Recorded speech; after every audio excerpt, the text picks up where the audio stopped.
EVM मध्ये घोटाळा आहे तर तो घोटाळा सिद्ध करून दाखवला पाहिजे की ईव्हीएम समोर ठेवून की कसं ते चुकीचं आहे तेही ते दाखवत नाही।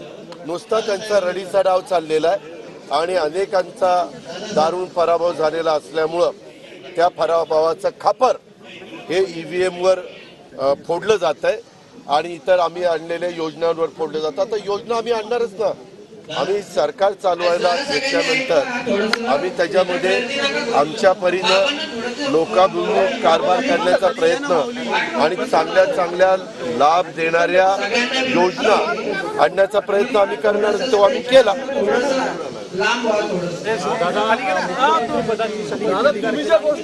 5 तारखेला अंदाजे 5 तारखेला त्यामध्ये आम्ही एकत्रपणे तुम्हाला राज्याच्या मुख्यमंत्र्यांनी शपथ घेतल्यानंतर तो संपूर्ण अधिकार खाते वाटपाचा त्यांचा असतो। ते खाते वाटपाच्या बद्दल जाहीर करतील आणि त्याचं खाते वाटप सगळ्यांना दिलं जाईल। बरीच रस्सीखेच दिसते, काही नाही रस्सीखेच, दरम्यान काही रस्सीखेच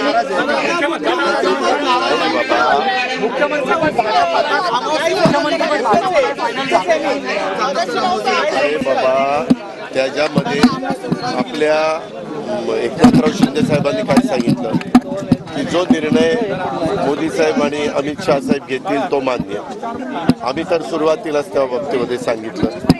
आता नवीनच काय काढलं मुख्यमंत्री, आता 132 जागा त्यांच्या आहेत तर साहजिकच मुख्यमंत्री त्यांचाच होणार ना। शिंदे साहेब जरा नाराज आहेत, गावी जाऊन राहतात, सारखे महायुतीची बैठक पोस्टपोन झाली। नाही रे बाबा, उगीच काय त्याच्यामध्ये बरेच दिवस प्रचारामध्ये सगळेजण त्या अडकलेले होते आणि म्हणून 2 दिवसाच्या करता शनिवार रविवार थोडीशी सुट्टी आहे सध्या। काळजीवाहू सरकारला इतकं काही काम नसतं त्याच्यामुळे ते तिकडे गेलेले आहेत।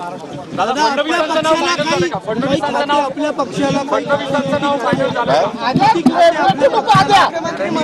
त्याबद्दल तुम्ही काळजी करू नका, ज्यावेळेस फायनल ठरेल ना त्याचं सगळं सांगितलं जाईल।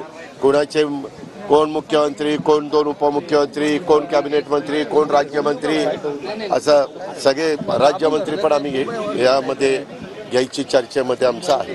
फडणवीसांच्या बसमध्ये पहिल्यांदाच बसल्यामुळं तुम्हाला छोटं माप मिळतंय असं म्हणतायत। सुरुवातीला कुठली बस म्हणजे त्यांना मुख्यमंत्री करावा तुला तू कसा रे विसरतोस?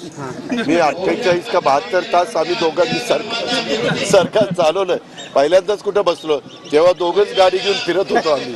आता एकनाथ शिंदेच्या ऐवजी त्यांना करावं असं म्हटल्यामुळे तुम्हाला फार सॉफ्ट कॉर्नर मिळालं। अरे नाही रे बाबा, मी त्यांना म्हणालो की बाबा सरकार 132 जागा आणि 4 का 5 अपक्ष 137 जागा। 137 आकडा काही एका पक्षाचा लहान आकडा नाहीये।